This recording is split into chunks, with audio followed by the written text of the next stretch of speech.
In today's busy world, it's so easy for couples to get caught up in the demands of life. But the Bible reminds us in Ephesians 5 and verse 33 that husbands, we are to love our wives. And wives, reverence your husband. Respect him. See, in doing these things, you build up each other and you honor your marriage. See, married couples should always make decisions together. This increases trust and creates unity with your union. When your spouse doesn't include you, you start to feel hurt or like an afterthought.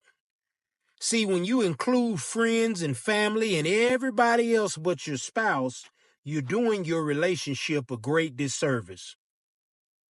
Proverbs 31:11 says, husbands, have full confidence in your wife. See, by having this full trust and confidence in your mate, you increase the trust and open lines of communication. My dear friend, before you make a big decision, take a moment to talk it over with your spouse first.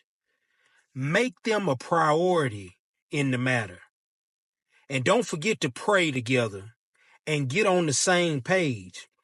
See, it's not about control, not at all, but it's about a partnership. It's about walking hand in hand, in sync as a team, just as God intended.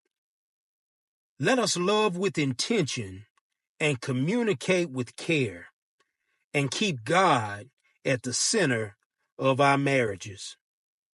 As always, my friends, y'all stay blessed and stay true.